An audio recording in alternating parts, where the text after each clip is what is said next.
कि बताओ बच्चों, एक हवाई जहाज दिल्ली से उड़ा और मुंबई तक जाने में अगर उसे 2 घंटे लगे तो बताओ मेरी उम्र कितनी है।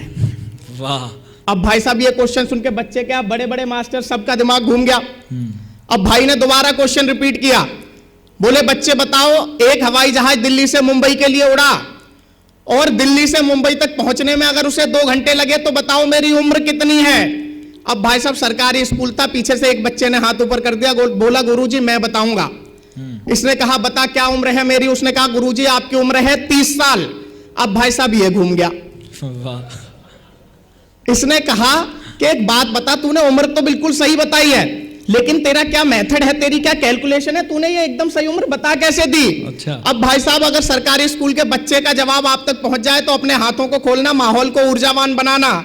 बच्चे ने कहा कि गुरुजी ना तो मेरा कोई मेथड है, ना ही मेरी कोई कैलकुलेशन है, मेरा तो बस इतना है कि घर में एक मेरा बड़ा भाई है और उसकी उम्र 15 साल है और वो आधा पागल है। क्या अगर बात आप तक पहुंच गई हो तो सब लोग एक बार मिलकर तालियां बजा दीजिएगा। क्या बात है मास्टर, वाह। लेकिन भाई साहब इतना ही नहीं होता, हमारे साथ तो इससे बड़ी बड़ी घटनाएं हो जाती हैं। वो हुआ क्या, मैं जब पहली बार मेरी स्कूल में पोस्टिंग हुई तो स्कूल की हालत बड़ी बेकार सी थी। सरकारी स्कूलों की अक्सर ऐसी होती है। मैंने थोड़ा बहुत रंगाई पुताई कराई और एक स्लोगन सामने गेट पर लिखवाया, विद्याधनम सर्वधनम प्रधानम। अब इसका अर्थ आप सभी लोगों को पता होगा। हमारे गांव के प्रधान जी घूमते घूमते स्कूल में आ गए। उन्होंने जब गेट के सामने लिखा हुआ पढ़ा विद्याधनम सर्वधनम प्रधानम, तो उनका माथा ठनका। उन्होंने आके मुझसे पूछा, मास्टर साहब ये बस लिखवाई दिया है या इसका मतलब भी तुम्हें पता है। मैंने कहा भाई साहब इस टोन में बात कर रहा है, अगला कुछ ना कुछ गड़बड़ जरूर है। मैंने कहा प्रधान जी मुझे तो नहीं पता, आप ही बता दो क्या मतलब है। तो प्रधान जी ने विद्याधनम सर्वधनम प्रधानम का जो मतलब बताया, अगर आप लोगों तक पहुंच जाए तो अपने हाथों को खोलना। प्रधान जी ने कहा कि विद्याधनम सर्वधनम प्रधानम का अर्थ यह है कि विद्या के लिए आया हुआ सारा धन प्रधान जी का है। वाह क्या बात है भाई, वाह। तो भैया ऐसी ऐसी स्थितियों से होकर आते हैं। भाई बार बार कह रहा लोग बहुत कम है, तो ये तो बहुत ज्यादा लोग हैं हमारे लिए, हम सब कुछ आराम से मैनेज कर लेंगे। लेकिन चूंकि इस मंच का सबसे युवा कवि हूं, इन बड़े लोगों की भूमिका में खड़ा हुआ हूं, तो मैं चाहता हूं सीधे सीधे जिस कार्य के लिए आदरणीय दादा संजीव भ्रमर जी ने आमंत्रित किया है उस कार्य को आपके बीच में किया जाए। सबसे पहले मौन मुखर महोत्सव और मौन मुखर परिवार को मैं शुभकामनाएं देना चाहता हूं इतने शानदार आयोजन के लिए, और 4 पंक्तियों में आप तक पहुंचने का प्रयास करता हूं। देखिएगा, जिस शहीद आजम भगत सिंह के लिए इस कार्यक्रम को आयोजित किया गया है वहां तक पहुंचाऊंगा। 4 पंक्तियां पहले देखिएगा। स्वागत स्वागत स्वदेश। कि बिना शहादत के आजादी कभी नहीं आ सकती थी। बिना शहादत के आजादी कभी नहीं आ सकती थी, और चरखे से अंग्रेजों की फौज नहीं जा सकती थी। और चरखे से अंग्रेजों की फौज नहीं जा सकती थी। और जान हथेली पर रखकर, कि जान हथेली पर रखकर जब वीरों ने हुंकार किया, आजादी की दुल्हन ने आना तभी स्वीकार किया।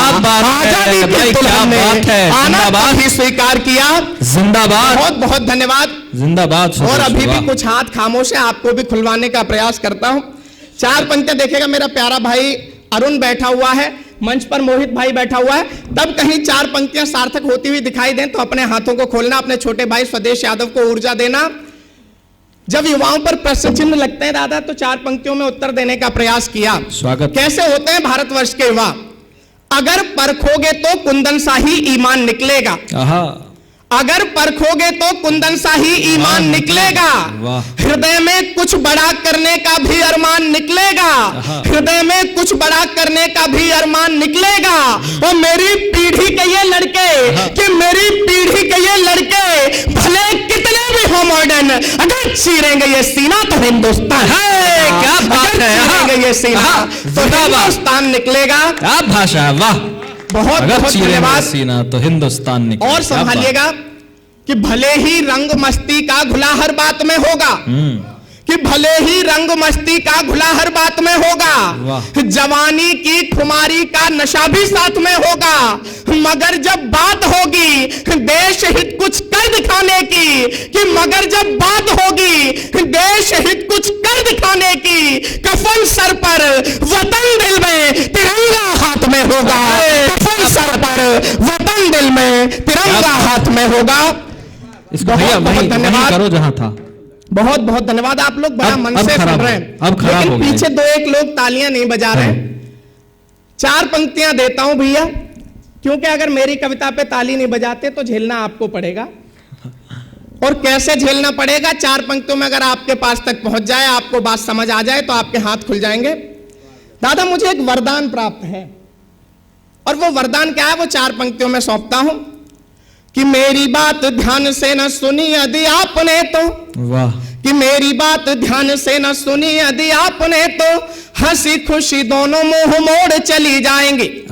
कि मेरी बात ध्यान से न सुनी यदि आपने तो हंसी खुशी दोनों मुंह मोड़ चली जाएंगे।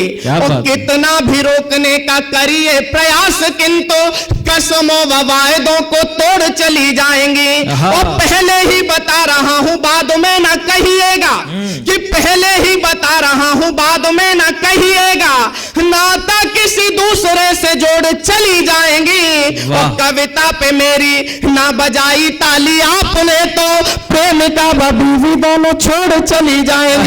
कविता पे मेरी ना बजाई ताली तो भैया कमाल की धमकी है। वाह, ये आपके ऊपर है, जिसे जिसे भेजनी हो वो बिल्कुल मत बजाना। वाह, लेकिन आप तक पहुंचने का मोहित भाई बड़ा अच्छा संचालन कर रहा है। 4 पंक्तियां कहीं से सौंप दो। तो कह रहे हैं दोनों ही छोड़ के चली जाएं, घर में नीला ड्रम इनके ना। कुछ तो ऐसे भी हैं 2 के बाद भी बचेंगे, लेकिन कोई बात नहीं।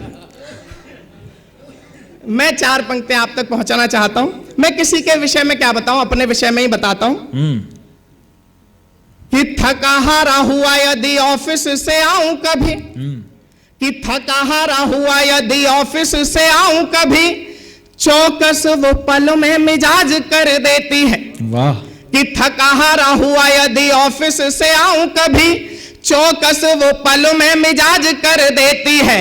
और लंबी चौड़ी गाड़ी जैसा दिखना जो चाहता हूँ, मुझको वो चेतक बजाज कर देती है। कि लंबी चौड़ी गाड़ी जैसा दिखना जो चाहता हूँ, मुझको वो चेतक बजाज कर देती है। और हक यदि अपना जताना कभी चाहता हूँ, कि हक यदि अपना जताना कभी चाहता हूँ, खाने पीने को भी मोहताज कर देती है। और पत्नी है मेरी, कि पत्नी है मेरी, नहीं डॉक्टर से कम कहीं, बात बात पे मेरा इलाज कर देती है। पत्नी है मेरी, नहीं डॉक्टर से कम कहीं, हालांकि सबकी ऐसी ही होती है भाई। वाह, मगर बहुत ज्यादा आपका समय नहीं लूंगा क्योंकि लंबी टीम है।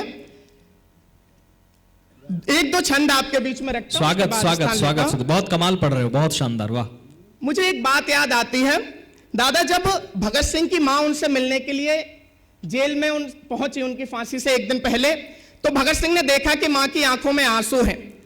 इस पर भगत सिंह ने सवाल किया कि मां तू रो क्यों रही है? तो मां ने उत्तर दिया कि बेटा अगर कल तुझे फांसी नहीं होती तो तू एक प्यारी सी दुल्हन घर लेकर आता और घर में रौनक आ जाती। इस पर जो उत्तर भगत सिंह ने दिया, अगर उस उत्तर को सुनकर आप लोगों को लगे कि ये उत्तर सिर्फ और सिर्फ भगत सिंह दे सकते थे, ये उत्तर सिर्फ और सिर्फ मां भारती का एक सच्चा बेटा दे सकता था, ये उत्तर सिर्फ और सिर्फ एक क्रांतिकारी दे सकता था, तो आपके हृदय में जो सम्मान, जो आदर भगत सिंह के लिए हो, उस आदर उस सम्मान को अपनी तालियों में तब्दील करना। भगत सिंह ने कहा कि मां तू रो मत, बल्कि घर जाकर शादी की तैयारियां कर, पूरे घर को सजा दे, मोहल्ले भर में मिठाइयां बांट दे, क्योंकि तेरा भगत आज मर नहीं रहा, बल्कि तेरा भगत तो फांसी रूपी घोड़ी पर सवार होकर आजादी की दुल्हन लेने जा रहा है। क्या बात है, क्या बात है। हाँ, क्या भूमिका। लेकिन जब ऐसे क्रांतिकारियों को पाठ्य पुस्तकों में आतंकवादी पढ़ाया जाने लगे तो आपके छोटे भाई स्वदेश यादव को लिखने के लिए मजबूर होना पड़ता है। 4 पंक्तियों में 4 निवेदन करता हूं, स्वीकार हो जाए तो अपने हाथों को खोलना। स्वागत स्वागत स्वदेश। कि घास के निवाले खाए किंतु कभी झुका नहीं, महाराणा जैसा स्वाभिमानी मत भूलना।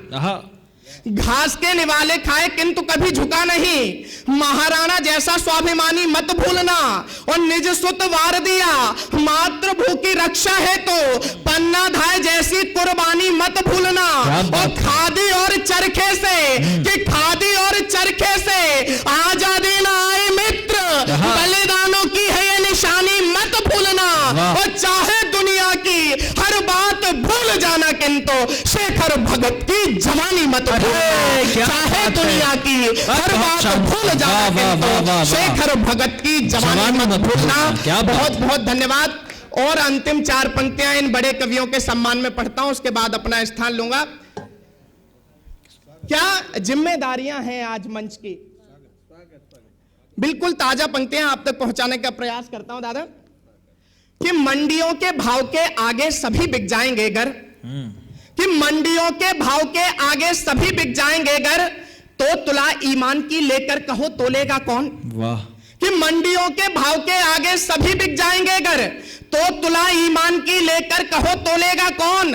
और ढोंगियों के ढोंग में शामिल यदि है आप खुद, कि ढोंगियों के ढोंग में शामिल अगर है आप खुद, पाखंडियों की कलगियों को फिर कहो खोलेगा कौन। और देखकर मंथन, कि देखकर मंथन अगर शिव ही नदारद हो गए, कि देखकर मंथन अगर शिव ही नदारद हो गए, तो जहर पी मस्त हो कैलाश पर डोलेगा कौन। आदि से लेकर के अब तक सत्य के हैं पक्षधर हम, और हम ही खामोश होंगे तो कहो बोलेगा कौन। और हम ही खामोश होंगे तो कहो बोलेगा कौन। बहुत बहुत धन्यवाद। मेरे साथ बोलेंगे भारत माता की, क्या बात है, भारत माता की। बहुत बहुत धन्यवाद। जय हिंद, जय भारत।